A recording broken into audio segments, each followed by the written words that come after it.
إلى حضرة النبي المصطفى صلى الله عليه وسلم ثم إلى روح الإمام شيخ الإسلام أحمد بن علي بن حجر العسقلاني وأصولهما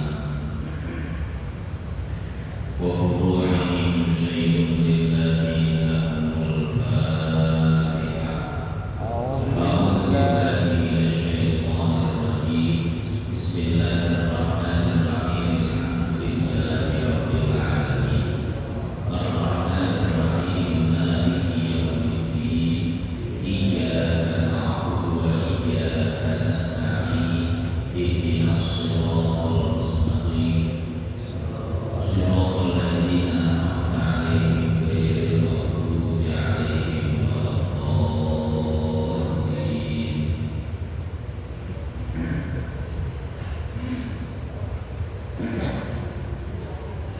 ثم إلى روح الإمام شيخ الإسلام العارف بالله الحبيب أحمد بن حسن القاصد والحبيب سالم بن عبد الله بن الرشيد والحبيب عبد الله بن محمد بن عبد الجلال شيء لله لهم الفاتحة. أعوذ بالله من الشيطان الرجيم.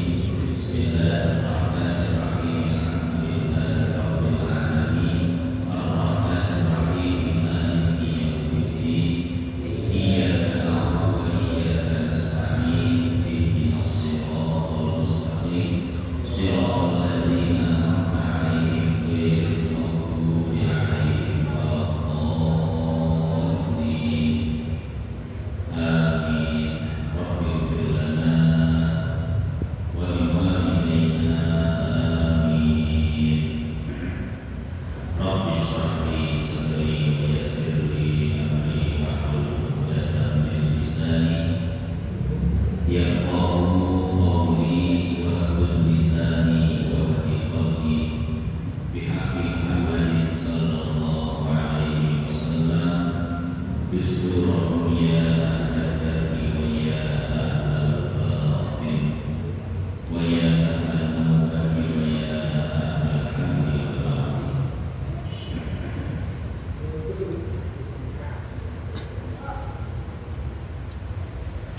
بسم الله والحمد لله والصلاة والسلام على رسول الله محمد بن عبد الله وعلى آله وصحبه ومن والاه.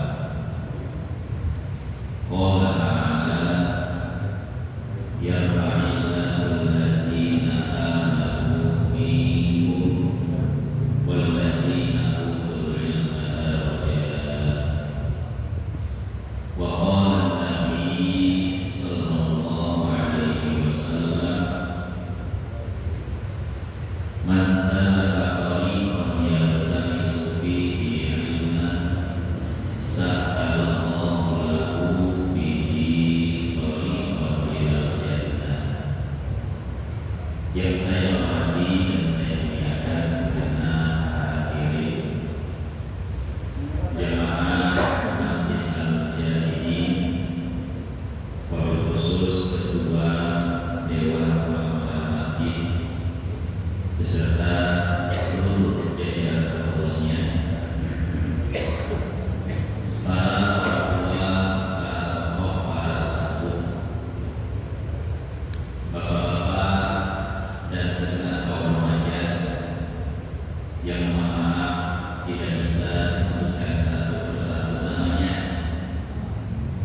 tapi mudah-mudahan dengan berkumpulnya kita di malam hari yang mulia ini senantiasa Allah mengampuni dosa-dosa kita, diistiqomahkan ibadah kita sampai keselamatan di muka husnul khatimah. Hadirin jamaah yang dimuliakan Allah, sebelum Rasul wafat,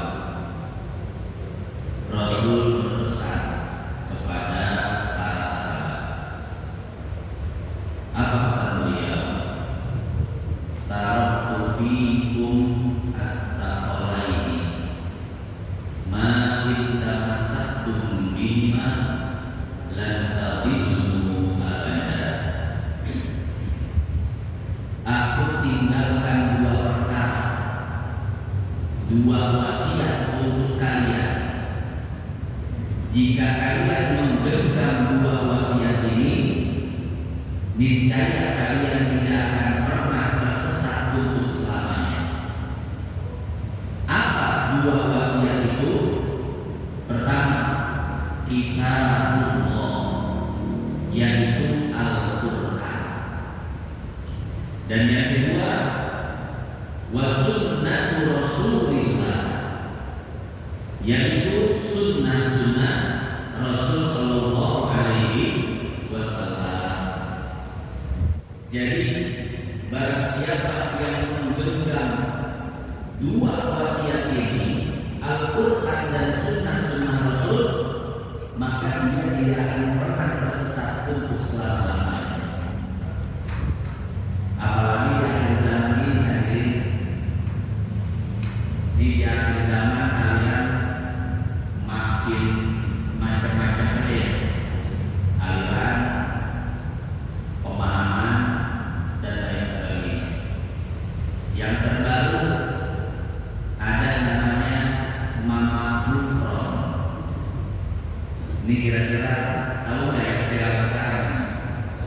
Mama Gufron, orang Banten, tinggalnya di Malang, ngaku bisa ngobrol sama Nabi Khidir, bisa manggil Jibril, bahkan bisa ngomel-ngomelin Munkar-Nakir.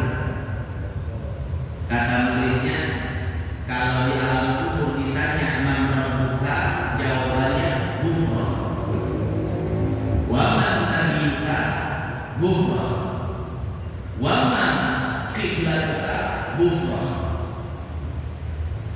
Bahkan terakhir dia bilang bahwa bukan cuma umat Islam yang masuk surga, semua agama bakal masuk surga. Ini kira-kira ngawur ya? Ngawur. Ini tentu ajaran aliran yang sesat dan menyesatkan. Dan ternyata orang seperti Mama Gufron bukan cuma satu. Di Bojonegoro ada. Ini mama saya hafal betul. Ada di Bojonegoro orang Aku Wali, ya, bahkan jadi calon surga. Kalau pengen masuk surga, beli sama dia. Banyak yang udah beli surga sama dia.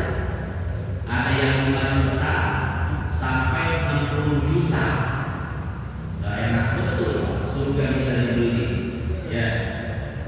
Bisa manggil Sunan Gunung Jati, bisa manggil Syekh Abdul Qadir Jailani, bahkan Mama Bahri, kakek saya bisa dipanggil juga. Jadi bapak kalau datang ke dia pengen ngobrol sama Sunan Gunung Jati, bisa. Nanti dia manggil muridnya, Sunan Gunung Jati, nanti ruhnya dimasukkan ke muridnya. Ain Sunan Gunung Jati. Masya Allah, akhir zaman. Kira-kira ngawur nggak?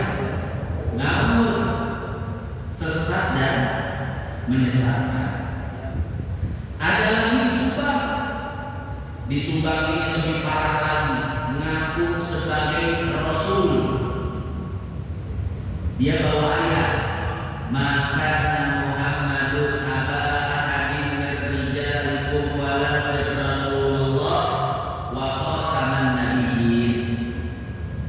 Yang disebutkan di dalam Al-Quran itu hanya Muhammad sebagai penutup nabi. Kalau Muhammad penutup nabi, berarti Rasul belum ditutup. Nah, berarti walaupun nabi sudah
bukan ngaku wali doang.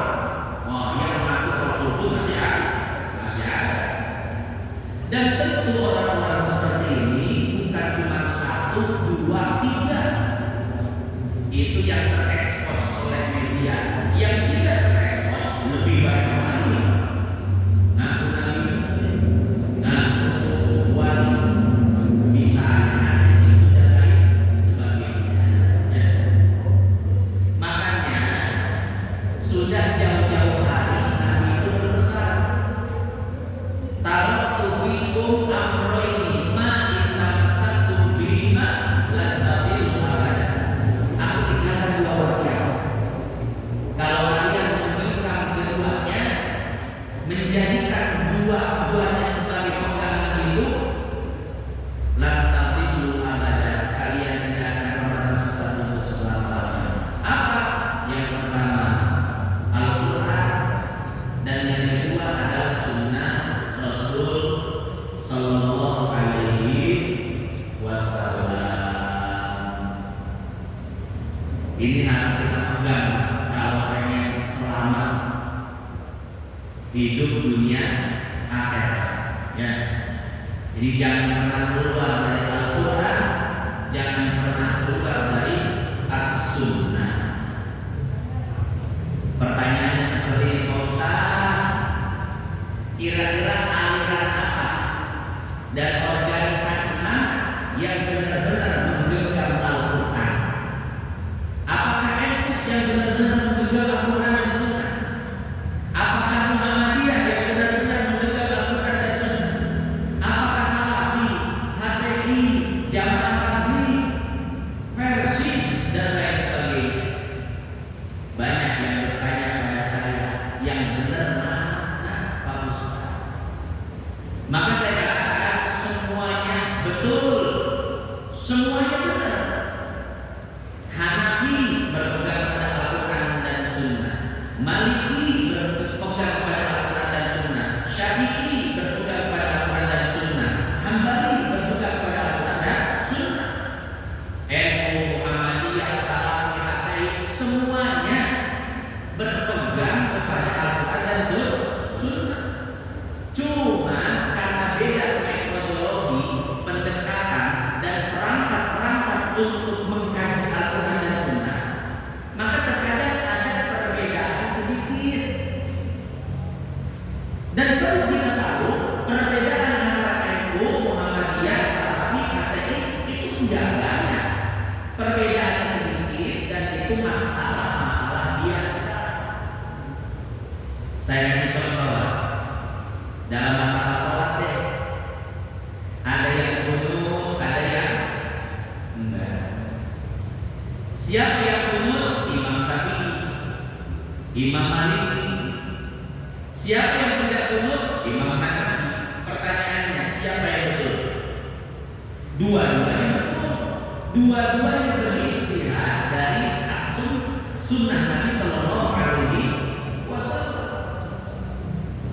Dalam masalah posisi tangan, ada yang posisi tangannya itu di bawah dada, di atas perut. Ini Imam Syafi'i. Ada yang di bawah pusat.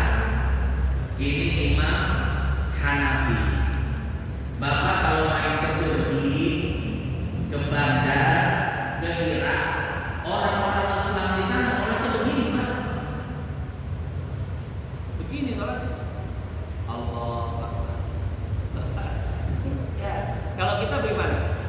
Begini. Orang sono begini. Kenapa? Hanafi. Ada lagi Maliki begini. Allah Akbar. Sampai akhir begini. Alhamdulillah. Gak baca bismillah. Alhamdulillahirabbil alamin.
Itu yang tahlilan, ada dalilnya, ada ulama yang tanggung jawabnya siapa? Imam Suyuti.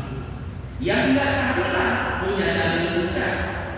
Lihat di dalam kitab I'anatul Talibin karya Syekh Abu Bakar Syarah. Ini masih mazhab Syafi'i, Pak. Beliau mengatakan tahlil itu tidak diperkenankan, bid'ah. Tahlil itu merupakan sesuatu yang tercela karena tidak ada contoh dari Nabi Shallallahu Alaihi Wasallam, bahkan memberatkan keluarga semuanya. Artinya begini, artinya ya yang biasa tahlilan silahkan tahlilan ada dalilnya. Yang enggak tahlilan jangan reseh. Betul ya? Karena kan ada dalil semuanya.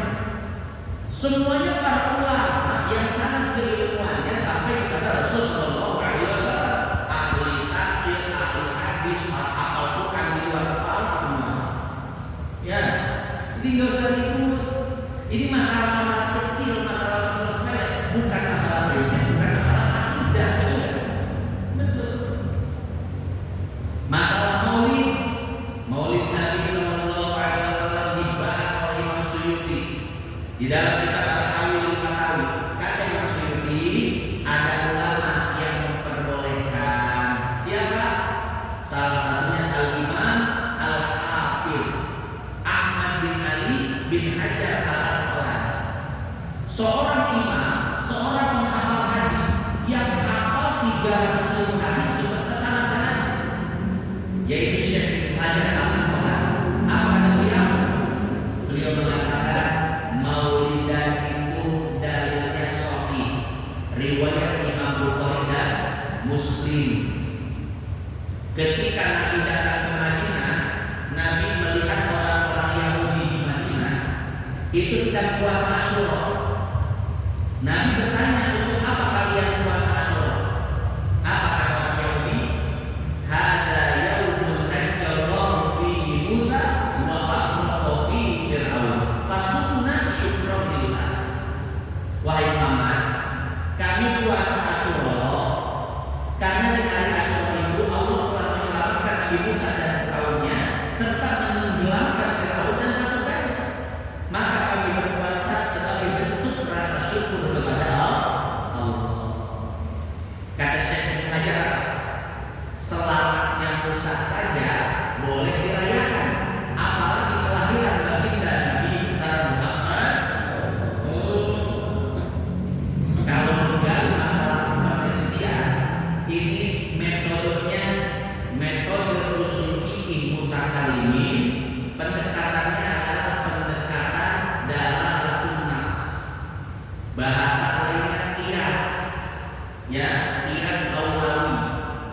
Itu ada metodologinya, ada pendekatannya, ada ilmu kerangka berpikirnya. Jadi bukan cuma sekedar mana hadis tentang maulid Nabi, barang siapa yang maulidan akan mendapatkan ini. Enggak ada, secara tekstual enggak ada.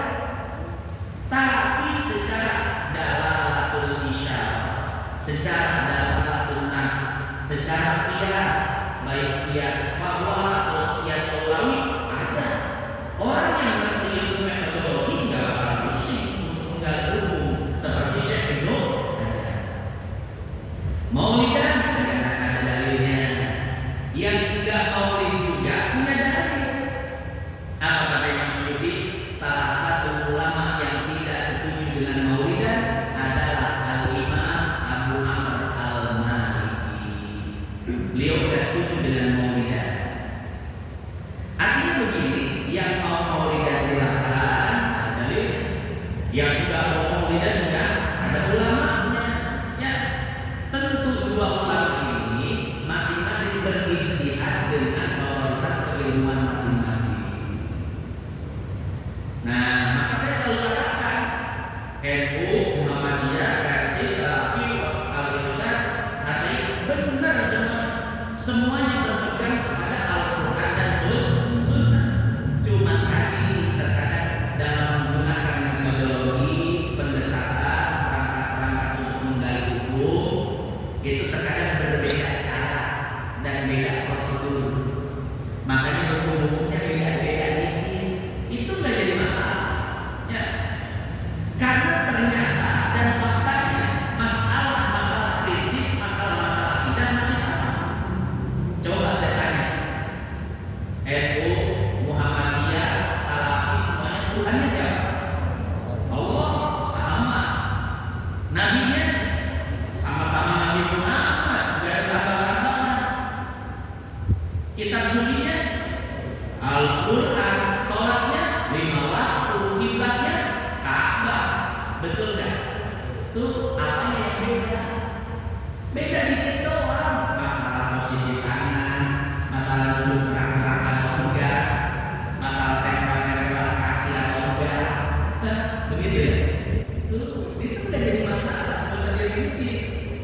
Yang harus kita permasalahkan adalah masalah akidah.